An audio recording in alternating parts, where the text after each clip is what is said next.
directrice de recherche au CNRS à l'Institut de génétique humaine à Montpellier. C'est une grande scientifique donc en biologie cellulaire et moléculaire, mais en complément de son activité scientifique, elle s'est aussi grandement impliquée dans la politique de la recherche, c'est-à-dire qu'elle a été directrice scientifique adjointe aux sciences de la vie au CNRS. Elle a été aussi impliquée dans les agences d'évaluation de la recherche qui étaient l'AERES ainsi qu'à l'ANF. Et aussi, elle a représenté la France dans de multiples instances européennes, ce qui en fait la personne la plus à même pour nous parler de l'éthique de l'évaluation et de l'expertise scientifique, impartialité et transparence. Merci, bonjour à tous. D'abord, j'aimerais remercier, est-ce que ça marche? Voilà, remercier les organisateurs. Vous m'entendez? Non, vous m'entendez pas? Bah ouais, mais c'est mieux là? Ah oui, c'est mieux. Donc j'aimerais remercier les organisateurs de me faire découvrir en fait ce club des rationalistes que je ne connaissais pas. Donc je vais peut-être devenir assidue et m'inscrire pour être membre. Je vais faire une présentation qui va peut-être être un petit peu moins plaisante que celle de mon prédécesseur. Je ne vais pas tellement citer ni Hannah Arendt ni Paul Ricoeur aujourd'hui, mais je vais citer, donc je les remercie d'avance, les comités d'éthique du CNRS, de l'INSERM, de l'ANSES, etc. Donc ça a été cette conférence a été l'occasion de relire et de faire un petit peu la synthèse de leurs avis et de leurs définitions sur l'éthique de l'évaluation et de l'expertise scientifique. Alors je vais être assez simple. Je vais essayer de remettre un petit peu les choses à plat sur ce que c'est que l'évaluation scientifique, l'expertise et les principes. Je vais essayer d'être assez brève et de susciter quelques voies de réflexion et j'espère de discussion. Le principe de l'évaluation ou de l'expertise, il est indiqué ici. Grosso modo, il y a une saisine, il y a un commanditaire qui va saisir un ensemble de personnes pour effectuer une évaluation ou une expertise scientifique qui sera éventuellement suivie des faits ou d'une décision. Et je vais essayer de rester là pendant tout mon exposé, grosso modo, sur ce principe, une saisine, une évaluation, un effet ou une décision, et puis décliner un petit peu les différentes étapes et les questions multiples qu'on peut se poser. Le premier point qui me paraît important quand on veut qu'une évaluation ou une expertise soit transparente, c'est de définir le commanditaire, de savoir de quoi on part. Alors en général, il y a une saisine, il peut s'agir d'une autosaisine, mais là encore, il faut être très clair. Donc l'identité du commanditaire et le but de l'évaluation doivent être communiqués. Et en particulier, les destinataires de l'évaluation doivent être clairement identifiés. Alors on peut se dire, bah oui, s'il y a un commanditaire, déjà le destinataire, c'est celui qui a commandé l'évaluation, ça c'est évident. Mais le commanditaire n'est souvent pas le seul réceptacle de l'évaluation. Si on évalue des personnes, des groupes de personnes, des labos, des formations, que sais-je, ils doivent également être destinataires de l'évaluation. C'est un prérequis pour les faire progresser. On y reviendra. Il est préférable dans beaucoup de cas que commanditaire et évaluateur soient très distincts et qu'il y ait une évaluation qui soit vraiment séparée de la commande. Alors pour replacer les choses, parce que je ne sais pas exactement quel est le public ici, je donne ici des exemples mais qui ne sont pas du tout exhaustifs de quoi on parle quand on parle d'évaluation scientifique, quels sont les différents objets, et on y reviendra. La première chose, c'est les publications, puisque les scientifiques produisent des résultats qui vont soumettre à un comité éditorial d'une revue scientifique pour être examinés par des pairs, par des scientifiques qui vont décider ou non si c'est bien de publier ces résultats. Les projets scientifiques sont eux aussi évalués. En général, ils vont être soumis souvent à des agences de financement pour des raisons évidentes, qui peuvent être publiques, privées, associatives. Et là encore, ces agences vont mandater des experts qui sont des scientifiques pour évaluer. Les scientifiques eux-mêmes, qu'ils soient chercheurs ou enseignants-chercheurs, sont évalués. Et en général, en tout cas en France, leurs employeurs mandatent des structures, il peut s'agir du Comité national de la recherche scientifique, des commissions INSERM, du CNU, qui vont organiser des comités de scientifiques pour évaluer. Et puis on peut remonter comme ça, les formations post-bac, les laboratoires, les établissements sont eux aussi évalués. En France, ils sont évalués par le Haut Conseil pour l'évaluation de la recherche et de l'enseignement supérieur, qui là encore va organiser l'évaluation et des comités de scientifiques qui vont évaluer. Les sites, c'est la même chose, et à la fin, les politiques publiques peuvent éventuellement être évaluées, et dans ces cas-là, ceux qui vont les évaluer, ça va être des inspections générales, ça va être des parlementaires, en particulier le PECST, la Cour des comptes, et cette fois-ci, les experts qui vont évaluer ne sont pas des scientifiques, mais vont essentiellement être des inspecteurs, des conseillers et des parlementaires. Ce qu'on peut voir là, alors c'est pas exhaustif, hein, on est quand même les rois pour définir un certain nombre d'objets qui vont être évalués, mais ce qu'on observe, c'est que dans la plupart des cas, les experts, les évaluateurs sont des scientifiques. Et ça, c'est dû au fait qu'on a quand même dans le milieu scientifique une façon de fonctionner de base à laquelle on est tous très attachés, qui est l'évaluation par les pairs ou peer review. Quand on remonte un petit peu dans l'histoire, les premières traces d'évaluation par les pairs remontent au XVIIe siècle, 1665 pour le premier cas déclaré. Et en fait, contrairement à ce qui est largement admis et répandu, l'évaluation par les pairs, on trouve une trace ancienne, mais elle est assez récente. Elle a d'abord été développée pour l'évaluation des publications scientifiques, mais jusqu'à la fin du XIXe siècle, cette évaluation n'était en fait réalisée que par les éditeurs ou les comités éditoriaux. Il n'y avait pas d'avis externe, c'est-à-dire que les scientifiques allaient soumettre un ensemble de travaux à un journal, à un comité éditorial, qui allait juger du bien fondé de répandre ces nouveaux faits, mais laissait ensuite, il mettait ces résultats à disposition finalement des experts extérieurs qui ensuite allaient se faire un avis et allaient s'opposer ou non à ces nouveaux résultats. Et on trouve trace de critiques assez virulentes de la part d'Einstein un jour, qui avait soumis ses travaux scientifiques à une revue, et les éditeurs de cette revue avaient envoyé ce travail à des experts du domaine. Et ça l'avait mis hors de lui, parce qu'il n'avait pas donné l'autorisation au journal, d'envoyer son travail à des experts extérieurs, et donc il a informé le journal qu'il retirait son manuscrit et qu'il allait l'envoyer ailleurs. Et en fait, jusqu'au milieu du XXe siècle, les revues ne faisaient pas appel à des experts extérieurs, et ça a commencé à se généraliser. Par exemple, Nature n'a institué l'examen, comme je le cite là, l'examen officiel par les pairs qu'en 1967, donc c'est très récent. Et la raison pour ça, elle n'est pas très noble, hein. C'était pas pour se dire « Ah là là, mais il faut vraiment que les travaux soient lus, examinés par des gens hyper compétents ». Non, c'est simplement parce que les comités éditoriaux étaient débordés par la multiplicité des travaux scientifiques et ne pouvaient plus faire face, donc ils avaient besoin de faire appel à des experts extérieurs. Ceci étant, et je trouve ça assez intéressant et ça fait réfléchir, il y a un éditorial de Nature en 2003 qui rappelle qu'au début du XXe siècle, la charge de la preuve incombait généralement aux opposants plutôt qu'aux partisans des nouvelles idées. Je pense qu'il faut quand même garder cet historique de l'évaluation par les pairs présent à l'esprit. Ceci étant, cette évaluation par les pairs est quand même ce qui rassemble tous les types d'évaluations actuellement et auxquels tous les scientifiques et pas seulement sont extrêmement attachés. C'est une évaluation qui se veut un gage de qualité et qui repose sur 3 principes inaliénables.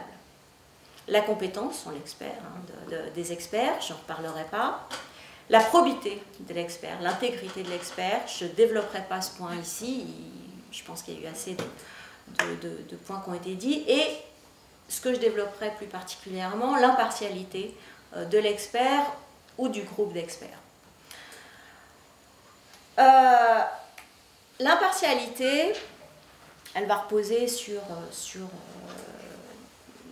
2 points qu'il faut régler, qui sont le conflit d'intérêt et le lien d'intérêt. Alors le conflit d'intérêt, finalement, c'est assez simple dans la mesure où il y a une définition, en France, donnée par la loi du 11 octobre 2013 et que je recite ici. Il s'agit d'une situation d'interférence entre un intérêt public et des intérêts publics ou privés de nature à influencer ou paraître influencer l'exercice indépendant, impartial et objectif d'une fonction. En revanche, le lien d'intérêt n'est pas défini par la loi, et je vous redonne ici une définition qui est celle de la Haute Autorité de la Santé, qui parle de lien avec des personnes ou des organismes résultant de sa vie personnelle ou professionnelle et conduisant à porter des appréciations subjectives dans une situation qui peut les mettre en jeu. Donc on voit bien que c'est quand même assez flou. Tout professionnel a évidemment des liens d'intérêt dans son champ d'action, mais tout lien d'intérêt n'est pas forcément un conflit d'intérêt, comme l'a mentionné le comité d'éthique de l'INSERM, et en particulier si tout expert était récusé dès lors qu'il a un lien d'intérêt, dans certains domaines, il n'y aurait souvent pas d'expert éligible du tout. On va en reparler, les liens d'intérêt intellectuels sont quand même difficiles à maîtriser. Donc à la fois il faut une gestion des liens d'intérêt rigoureuse, selon lesquels l'apparence et le doute objectivement justifié doivent être pris en compte, mais finalement tout réside dans la balance, dans l'équilibre entre la gestion des liens d'intérêt et la qualité de l'évaluation. Alors quels sont les outils finalement qui ont été développés pour gérer ces liens d'intérêt convenablement sans nuire à la qualité de l'évaluation? Alors j'en ai dénoté 3, j'en ai peut-être oublié, et je vais les mentionner, et ce n'est pas du tout des moyens exclusifs, et certains sont, à mon avis, pas assez utilisés. Il y a la déclaration d'intérêt, on va y revenir, la collégialité de l'évaluation, et un autre point qui est la prise en compte des opinions minoritaires.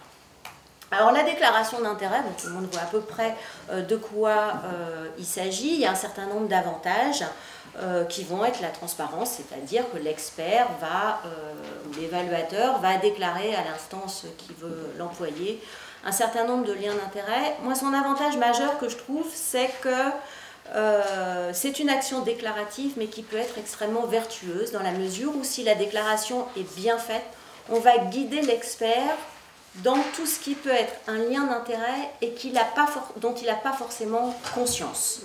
Donc c'est assez vertueux et c'est assez éducatif. Quand on parle de lien d'intérêt, finalement on est souvent confronté à la morale propre de chaque individu, qui est extrêmement variable. Il y a toute la palette de la personne qui déjà a du mal à concevoir ce qu'est un conflit d'intérêt, donc un lien d'intérêt, on en est très loin, à ceux qui sont hyper vertueux, qui ont peur de leur ombre. Et donc c'est important quand même que, en fonction de l'évaluation qu'on doit faire, que l'institution qui mandate l'évaluation arrive à donner un certain nombre de cas. Ça fait prendre conscience et on se dit « Ah oui, oui, effectivement, c'est embêtant, j'ai des liens, ceci ou cela, donc je vais être embêtée pour faire une évaluation objective. » Et puis ça borne le lien d'intérêt, parce que comme je le disais, il y a des abus. J'ai vu dans certains cas, mais je suis sûre qu'ici vous avez beaucoup d'autres exemples, de « Ah non, mais je ne peux pas examiner le projet de machin parce que il y a 30 ans, j'étais à l'internat avec lui. » Ah. Et est-ce que tu vois encore cette personne tous les soirs? Est-ce que tu as des contacts? Ah non, je ne l'ai pas vu depuis 30 ans. Bon, dans ces cas-là, on peut imaginer que le lien d'intérêt est quand même très, très distendu. Ceci dit, la déclaration d'intérêt, elle pose quand même un certain nombre de questions. D'une part, quelle forme doit-elle prendre? Est-ce qu'elle doit être publique? C'est le cas dans un certain nombre de situations. Par exemple, toutes les évaluations qui relèvent du ministère de la Santé ou pour les agences sanitaires, les évaluateurs remplissent des déclarations d'intérêt qui sont accessibles pour n'importe quel citoyen. Est-ce qu'elles doivent être uniformisées? C'est-à-dire qu'est-ce qu'il doit y avoir un modèle type de déclaration de lien d'intérêt, quelle que soit l'évaluation scientifique ou l'expertise qu'on est en train de réaliser? Pas forcément. L'autre point, c'est bien joli de faire des déclarations, mais qui les regarde, qui les examine et qui vérifie les contenus. Alors dans certains cas, en particulier dans certaines agences sanitaires, les personnes en charge de lire les contenus et éventuellement de dire aux experts « Ah, on est désolé, mais malgré votre compétence, etc., vous ne pourrez pas participer à telle expertise ou à telle évaluation parce que ce lien d'intérêt nous gêne. » c'est important, mais il y a plein d'institutions qui font remplir des déclarations d'intérêt et on ne sait pas toujours très bien où elles vont, si ce n'est que, bon, elles risquent d'être sorties en cas de scandale. Et puis l'autre point extrême, que faire en cas de manquement, omission ou information erronée, sachant que les manquements ne sont pas encore qualifiés en France. En complément de ces déclarations d'intérêt, il y a une autre façon quand même de gérer les liens d'intérêt qui est la collégialité de l'évaluation, en tout cas quand on a affaire à une évaluation ou une expertise qui fait appel à un groupe de personnes. Alors en effet, au contraire de liens d'intérêt qu'on peut facilement définir comme des liens d'intérêt professionnels ou personnels, identifiables, déclarables, les liens d'intérêt intellectuels, le fait qu'on appartienne à une école de pensée majoritaire ou minoritaire, ou à une communauté d'experts extrêmement restreinte, peuvent introduire des biais cognitifs qu'il est très difficile de détecter et de contrôler, et même les experts eux-mêmes, avec leur meilleure bonne foi, inconsciemment, peuvent faire jouer leurs liens d'intérêt intellectuel, et c'est normal, heureusement d'ailleurs. Donc on assume, et je reprends l'avis du COMETS, que la collégialité d'un groupe d'évaluateurs, si elle est bien balancée, va permettre d'atténuer les biais résultant des liens d'intérêt. S'il y a une personne dans le groupe d'individus qui a un lien d'intérêt, ça va être dilué dans la collectivité. Donc on espère que la vigilance de l'ensemble des membres d'un groupe restreigne les effets pervers de possibles conflits d'intérêts, sauf, et c'est bien le point, s'il existe des personnalités charismatiques qui entraînent tous les autres par leur autorité ou des phénomènes d'entente illicite, et on a tous vécu ce genre de situation. Et je dirais même, pour être honnête, qu'on en a tous joué, parce que si on a l'habitude des comités d'évaluation, on sait aussi comment les manipuler. Il faut quand même être honnête. C'est toujours très facile de glisser des petites phrases par-ci, par-là, qui font qu'on va influencer les autres. Alors le COMETS dit, on peut régler ça en renouvelant les comités régulièrement. Alors imaginez un comité qui est responsable du recrutement d'un chercheur ou d'un enseignant-chercheur. Donc le jeune, il joue sa vie, là, il joue son job. Et puis, bah oui, il y a des liens d'intérêt, mais on dit, oh, bah, c'est pas grave, parce que de toute façon, on va renouveler le comité dans 3 ans. Bah, ça lui fait de belles jambes, parce qu'en attendant, il n'a pas le job, et puis après, il a dépassé l'âge. Donc c'est bien de renouveler les comités, mais c'est pas suffisant. Alors il y a un autre point qui peut compléter les déclarations d'intérêt et la collégialité, et qui, à mon avis, donne à réfléchir et n'est pas suffisamment utilisé, qui sont les opinions minoritaires. Les opinions minoritaires, elles ont été reconnues dans la loi, en particulier dans la loi du 29 décembre 2011 relative au renforcement de la sécurité sanitaire du médicament et des produits de santé, dite loi Bertrand. Et c'est la première fois qu'il y a une loi qui reconnaît en fait l'importance des opinions minoritaires. Et là, j'ai repris un avis du comité de déontologie de l'INSES que je trouve particulièrement intéressant et qui souligne que l'expertise ou l'évaluation, n'a pas vocation à aboutir nécessairement à un consensus. Et si l'obtention d'un consensus, je les cite, peut certes être considérée comme une réussite, celui-ci ne doit pas résulter de rapports de force conduisant à empêcher la formulation d'autres points de vue. Alors bien sûr, ça ne peut pas toujours s'appliquer, et en particulier, il n'est pas question de faire des comptes rendus en disant Tartampion a dit ça, Truc Bidule pense ça, et de sombrer dans un catalogue de l'avis de chacune des personnes. Il ne faut pas que ça nuise à la discussion constructive et à ce que chaque expert va apporter aux autres au sein d'un comité.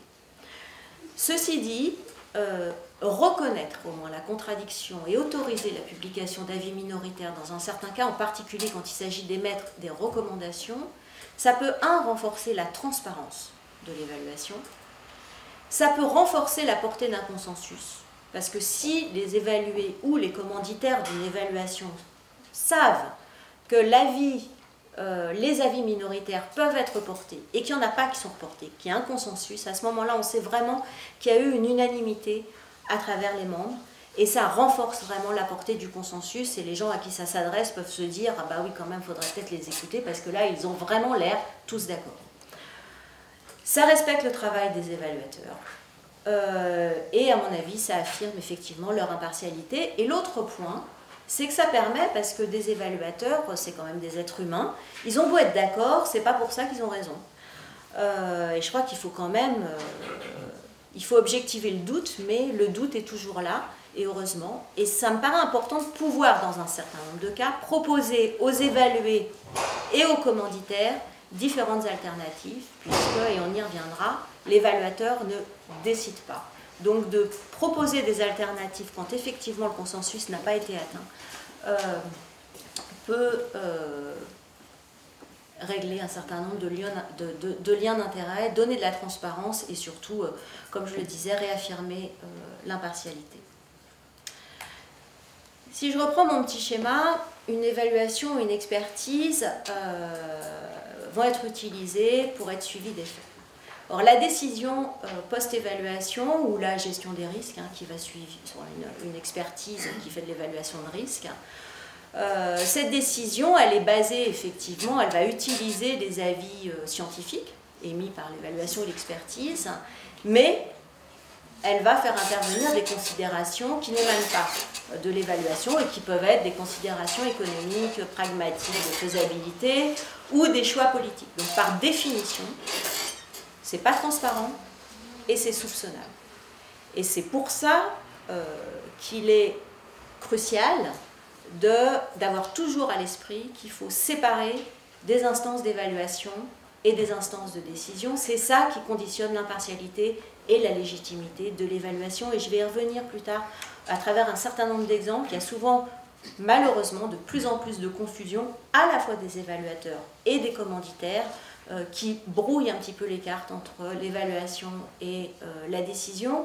Mais l'exemple le plus criant qu'on a vu ces dernières années est celui des agences sanitaires, notamment l'ANSES, Robert Cussa aussi. Les agences sanitaires qui ont été créées dans les années 90 à la suite de scandales sanitaires énormes étaient là pour séparer, pour faire de l'évaluation du risque et séparer l'évaluation du risque de la décision, de la gestion du risque qui était faite par le politique et par les ministères. Jusqu'à la loi de 2014, qui a, c'est qu'un exemple, confié à l'ANSES les autorisations de mise sur le marché.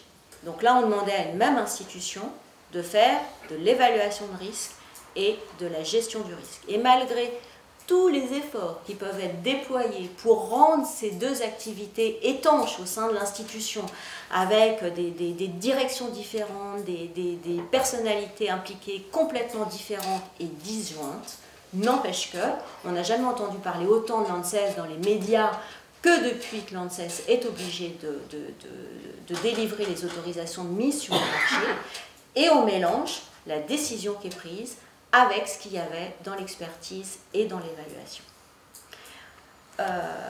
Et ça nuit effectivement à la légitimité de l'évaluation. Alors ça paraît simple comme ça, mais j'ai été assez surprise de trouver dans l'Encyclopédie Universalis une définition de Guylaine Filatrio, définition de l'évaluation scientifique, où elle dit, et je peux comprendre pourquoi, mais on va le discuter, on peut distinguer une évaluation scientifique par les pairs et une évaluation de la science à visée gestionnaire. La première est consubstantielle à la démarche scientifique, elle n'intègre pas obligatoirement des indicateurs quantitatifs et elle vise à élaborer un jugement complexe sur la valeur heuristique d'un travail de recherche en confrontant des avis d'experts. Jusque-là, tout va bien. La seconde est destinée à préparer une décision, le plus souvent d'investissement. Dans ce type de décision, où l'on doit arbitrer entre différents choix de dépenses, on s'appuie souvent sur des chiffres qui vont aider à projeter ce qu'on peut attendre de tel ou tel choix. Bien qu'elle précise après que la seconde partie de la définition est destinée à préparer une décision, il y a quand même une certaine confusion. Il y a une confusion entre l'évaluation par les pairs, parce que même s'il y a une décision financière après, il y a une évaluation par les pairs, et la décision à visée gestionnaire. Cette confusion, elle est fréquente, et elle est fréquente des deux côtés, comme je le disais, à la fois du côté des évaluateurs et à la fois du côté des commanditaires. Du côté des évaluateurs, il y a souvent, je me mets dans l'eau, quand on évalue et même des fois inconsciemment, un besoin de décider, un besoin que le travail qu'on fait va être pris à la lettre pour la décision. Et il y a une frustration quand ce n'est pas le cas. Alors je cite un exemple, parce qu'il y a des exemples comme ça, quand on recrute au CNRS un chercheur, il y a 2 jurys. Un jury d'admissibilité composé de pairs et qui est censé, et qui le fait d'ailleurs très bien, qui va évaluer les qualités scientifiques de Tartampion, de trucs bidules, et puis émettre un classement. Puis ensuite, il y a un jury d'admission qui, lui, est présidé par l'employeur et qui peut faire intervenir, bien sûr, on l'espère, l'évaluation purement scientifique, mais qui peut faire intervenir d'autres facteurs. Et c'est le droit de l'employeur, et on a très souvent vu, et on le comprend, des jurys d'admissibilité hurler, y compris dans la presse, parce que la suite a changé leur classement. Alors on comprend des 2 côtés, mais là encore, il y a une évaluation et il y a une décision derrière, et la décision, elle est toujours soupçonnable. Donc si l'évaluation, l'impartialité de l'évaluation demande à ce qu'il n'y ait pas de décision derrière. Ceci dit, c'est une confusion, j'ai presque fini, c'est une confusion qui est souvent entretenue par les instances de décision, qui déportent leur devoir de décision. Et il y a 2 raisons à ça. Soit elles se déportent de leur devoir de décision pour se déresponsabiliser, c'est le cas de l'ANSES, où les ministères et le politique a voulu refiler la patate chaude, excusez-moi l'expression, à une autre institution. Comme ça, s'il y a une autorisation de mise sur le marché qui est très mise en doute, bah, c'est pas la faute du politique parce que c'est pas lui qui a pris la décision. Soit dans un grand nombre de cas pour alléger leurs charges, et c'est souvent le cas de l'évaluation par exemple des projets en vue d'un financement, où on dit au comité non pas évaluer et classer les projets scientifiquement, mais il faut évaluer et votre enveloppe budgétaire c'est ça. Donc en fait, vous évaluez et vous décidez, et nous, on signera en bas de la page. Et dans ce cas, l'évaluateur porte la responsabilité scientifique et décisionnaire. Il peut l'accepter, hein, mais ça doit être conscient. Et donc, par définition, il peut être soupçonnable. Et je vais finir sur l'utilité de l'évaluation ou de l'expertise scientifique. Parce que c'est bon de se reposer la question régulièrement. Or, il y a des choses évidentes. Les évaluations, c'est une aide à la prise de décision par le commanditaire, et puis, et c'est tout aussi important, une aide aux évalués pour progresser, qu'est-ce que soit l'objet. Ce qu'on oublie aussi dans un certain nombre d'évaluations, pour certains objets en tout cas, c'est une aide aux usagers pour comprendre ou choisir. Une évaluation d'une agence sanitaire, une expertise d'une agence sanitaire, ça peut éclairer le citoyen sur un certain nombre de choses, donc c'est un élément d'information. C'est aussi, je ne sais pas moi, une évaluation des formations post-bac, c'est aussi une aide aux familles quand il s'agit de remplir Parcoursup, c'est d'actualité, et de définir des choix par exemple, et mon enfant veut faire telle école, alors je regarde les évaluations et je vais regarder ce qui correspond le mieux à ses envies. Mais c'est aussi, et ça on l'oublie un peu, c'est un document de référence qui va être partagé finalement entre un commanditaire de l'évaluation et ce qui est évalué. Et c'est un document de référence qui est émis et produit par un tiers qui n'est, si possible, ni commanditaire ni évalué. Et ça a été largement utilisé d'ailleurs comme instrument, comme l'a dit Futuriste, d'un changement de logique de négociation pour les ressources, notamment dans les universités. Et puis j'aimerais finir sur le fait, un peu plus optimiste, que l'évaluation c'est souvent, et ça peut l'être, il faudrait que ce soit l'être, initiateur d'une démarche qualité quand c'est suivi d'une auto-évaluation, c'est-à-dire que là encore, on sort d'une logique, on fait quelque chose, on évalue derrière, on décide, on censure, etc. Mais ça peut être simplement éducatif et un apprentissage et se donner les outils pour être capable de s'auto-évaluer en permanence. Et je vais m'arrêter. Merci.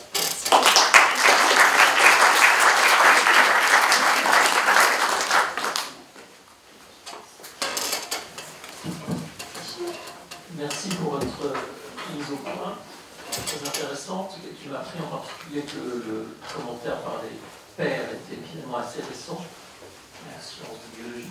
Je voulais faire juste une petite remarque. Est-ce que il n'y a pas une légère évolution actuelle qui est de revenir un peu à une disposition intermédiaire, à savoir que l'évaluation, surtout dans les revues les prestigieuses, entraîne un temps de délai très important, enfin, souvent important, pour que la publication apparaisse, et donc finalement de dissocier la mise à disposition des résultats de l'évaluation, quelque chose qui à mon avis existait de beaucoup plus déjà dans les sciences plus dures, les mathématiques, la physique, les archives ouvertes, et qui se traduit en biologie par la présence maintenant de BioArchive, qui a le goût d'un article, mais qui n'est pas encore un article, mais qui n'empêche pas cependant d'aller ensuite dans des revues, y compris les plus prestigieuses. Je trouve que c'est un assez bon compromis. Oui, je vous remercie de cette question. En fait, c'est pour ça que je trouve et que j'ai insisté sur le fait que c'est important de revenir à l'histoire, à l'aspect historique de l'évaluation par les pairs, comment ça a évolué dans les différentes disciplines, et parce qu'on a tous tendance à prendre pour argent comptant ce qui se faisait il n'y a encore pas si longtemps.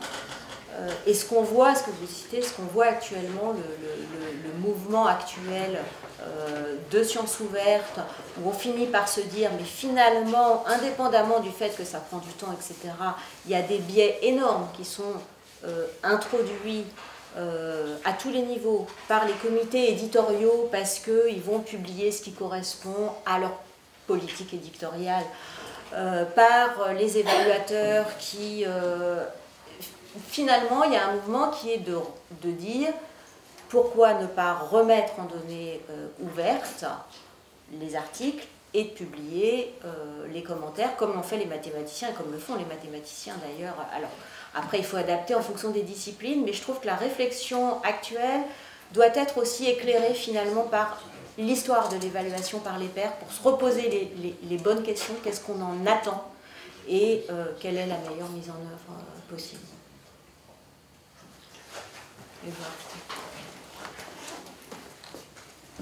Oui, Catherine, j'avoue que je m'interroge sur l'utilité de l'opinion minoritaire. Je vais prendre un exemple presque vécu, un tout petit peu transposé. Le gouvernement s'interroge parce qu'il y a un débat dans l'opinion pour savoir est-ce que la Terre est ronde ou est-ce que la Terre est plate. Donc, ne sachant que c'est pas au gouvernement de conclure, il s'intéresse. Il se retourne vers la communauté scientifique, mettons une académie, prendre au hasard, est-ce que vous pensez que la Terre est ronde ou que la Terre est plate?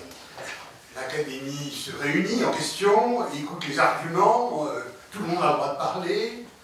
Finalement, l'opinion reste presque unanime, mais simplement majoritaire, c'est que la Terre est probablement ronde. Mais les tenants de l'opinion minoritaire demandent que l'avis de l'opinion contienne l'opinion minoritaire, qui est que certains pensent que la Terre est plate. L'Académie doit-elle publier un tel avis? Est-il de nature à éclairer le gouvernement ou l'opinion? La réponse dans le cas qui est imaginaire que j'ai pris là, c'est probablement non. Mais ce genre d'exemple est constant. J'étais sûre que ça allait arriver.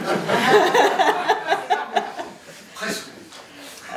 Ceci étant, je crois qu'il faut borner les choses. Là, on parle d'évaluation scientifique ou d'expertise scientifique faite par des scientifiques.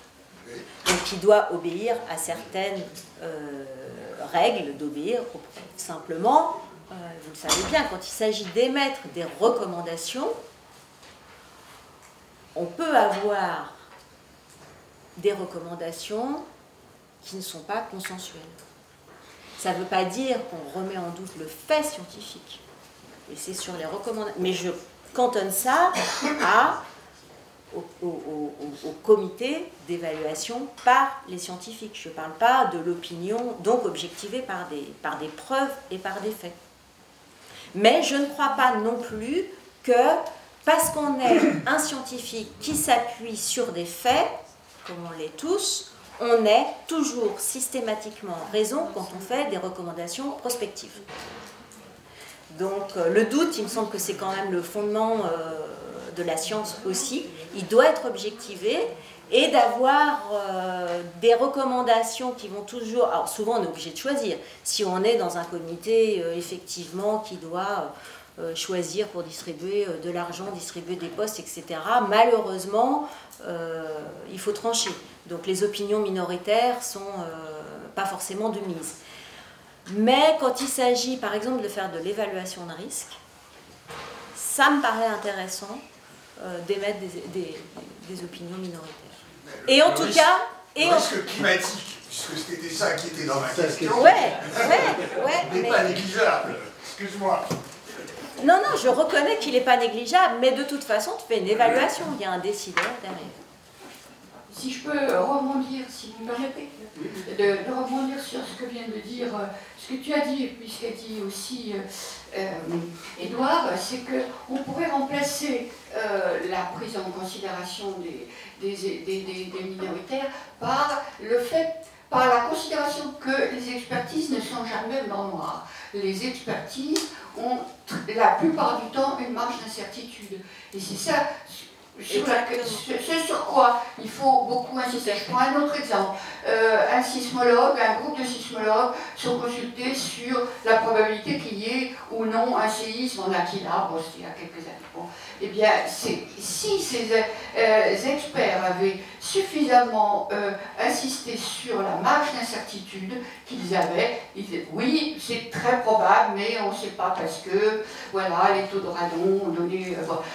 Et s'ils avaient vraiment insisté sur leur marge d'incertitude et vérifié que les médias n'avaient pas dit, oh ben ils ont dit que ça n'aurait pas lieu, donc on y va, on ne fait pas déplacer les populations. S'ils avaient vérifié l'utilisation de leur expertise et des incertitudes, il n'y aurait peut-être pas eu tant de morts en Aquila. Oui, mais je pense que ça va plus loin, ça va aussi, on touche aussi à la confiance que les gens vont avoir dans les experts. Et on voit bien que la défiance qu'il y a dans les sociétés occidentales vis-à-vis de la science, c'est aussi l'expert a toujours raison. Je pense que c'est important que l'expert et le scientifique puissent se dire non, il y a un doute et admettre le doute. Et c'est ça que disent les opinions minoritaires. Sinon, c'est trop facile de dire « Oh, bah oui, mais regardez, ce comité, ils ont dit ça, bah, ils se sont encore plantés, ils avaient tort, et hop, on jette le bébé avec l'eau du bain. » Et c'est ça le risque actuellement. Donc, d'admettre que parfois, le moins souvent possible, mais que parfois, il puisse y avoir un doute, non pas sur les faits, mais sur des recommandations prospectives, je pense que ce serait une bonne chose de l'admettre. Moi, je voudrais juste poser une question, et c'est à la fois une question et un commentaire. Dans l'expertise, je pense qu'il y a beaucoup de formes d'expertise. Il y a l'expertise basée sur un travail que fait l'expert lui-même, mais nous sommes confrontés dans sciences, et énormément en biologie, au transfert d'expertise. C'est-à-dire que d'un groupe d'experts, une commission, comme vous l'évoquiez tout à l'heure, va regarder si on va recruter, on va regarder où ça a été publié, comment ont été publiées les choses. Et donc on se réfère à l'expertise faite par le journal, et donc c'est l'expertise en cascade. Et cette expertise en cascade, à mon avis, ne permet absolument pas d'évaluer les divers liens dont vous parliez, qui peuvent être, et aussi les modes, les politiques éditoriales, etc.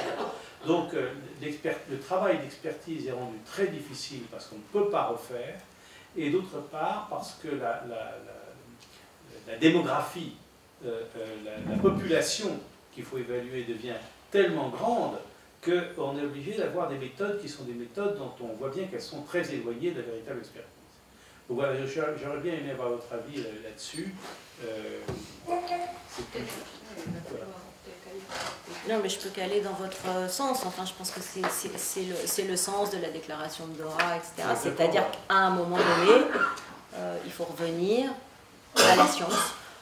Que l'article soit sorti dans Nature ou dans je sais pas quoi, je sais bien que c'est important pour tout le monde que les étudiants disent « Ah, mais je veux mon papier dans Nature », mais en tant qu'évaluateur, il faut qu'on puisse être capable de repartir des faits scientifiques et non pas du journal Tartampion, du nombre de citations, etc. On ne peut pas à la fois critiquer un système et en même temps leur faire perdurer. Alors c'est pas particulièrement présent dans les sciences biologiques. Hein, On est coupable nous-mêmes. Il y a un mouvement actuel, il faut l'accompagner. Ceci dit, il ne faut pas se voiler la face. Tout le monde est sous l'eau avec des expertises multiples où on est sollicité pour les journaux, pour ceci, pour cela. Et donc, à un moment donné, il y a une question de temps. Et une expertise qu'on a envie de faire correctement, ça prend beaucoup de temps. Donc c'est la qualité et la quantité, le supermarché ou le haut de gamme.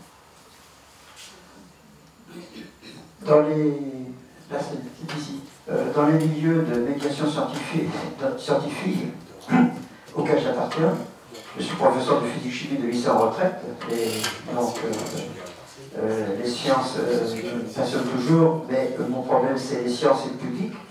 Donc le sujet de discussion très vive qui a eu lieu ces dernières années, c'est les abus par domination de revues scientifiques au plus haut niveau mondial, je pense à Elsevier par exemple, qui ont abusé de leur position dominante financière, d'influence, etc. Je vous demande votre opinion sur ce sujet-là, sur ce sujet-là particulier. Moi, je pense que mon opinion, elle est partagée, elle est assez simple. Oui, il y a une domination de ces revues-là qui ont dicté, de par leur politique éditoriale, les voies de recherche qui allaient ensuite être financées. Parce que quand on finance, on ne juge les projets que sur la capacité des gens à publier dans Nature, dans Science, etc., ça veut dire qu'ils travaillent sur des thématiques qui font partie, à juste titre ou non, des politiques éditoriales des journaux. Donc on fonctionne complètement à l'envers. Mais d'où le mouvement effectivement actuel d'essayer de revenir à la science et que les évaluateurs n'évaluent pas le résultat en termes de journal, d'impact facteur et je ne sais quoi, mais de faits scientifiques et d'avancées scientifiques. Donc oui, c'est... Et quel peut être le rôle des libres accès aux travaux des chercheurs? C'est des politiques, des initiatives de libre accès dans le milieu de médiation scientifique qui permettent à certains publics de contourner justement les effets de dominance de ces revues. Je pense qu'il y a deux questions. Il y a deux questions. Il y a une question assez commerciale. Il y a une recherche publique financée par des fonds publics dont on peut s'attendre à ce qu'elle soit accessible par tout public. Donc c'est effectivement toute la partie libre accès qui est en train de se développer sous différentes formes, parce qu'on peut mettre en libre accès des publications d'Elsevier. Simplement, il y a un coût. Donc au lieu que ce soit le lecteur qui paye, puisqu'on estime qu'il a déjà payé, ça va être en général celui qui a produit la science, que ce soit le laboratoire ou son institution, etc. Donc il y a effectivement le problème purement commercial où on revient quand même aux fondamentaux. La recherche et la science est un bien public et c'est important que ça revienne au public. Donc on remet les choses dans l'ordre. Donc ça, c'est le problème purement commercial. Et puis il y a l'autre problème qui est qu'effectivement, ces éditeurs ont orienté les voies de recherche en fonction de leur politique éditoriale, c'est ce qu'on disait avant. Je pense qu'on va... J'ai une petite question très courte. Pour revenir sur le problème du doute exprimé par les experts et sur les options minoritaires, ouais. Ça serait bien si le doute était partagé. Le problème, c'est que souvent, les options minoritaires, eux, n'ont aucun doute. Par exemple, si on reprend l'exemple de la Terre est plate, les platologues, il y en a un qui s'est tué avec une fusée artisanale il y a quelques jours. Comment? Un mois, d'accord, mais en tout cas, il faudrait que le doute puisse être partagé à ce moment-là. Non mais attendez, je crois qu'on mélange quand même plusieurs choses. Est-ce que ça vous est arrivé? Vous êtes dans un comité d'experts pour faire une évaluation. Est-ce que c'est de ça dont on parle? On n'est pas en train de parler du doute de l'illuminé Tartampion. On est en train de parler de comité scientifique. S'il y en a un qui dit une énorme connerie, et ça arrive,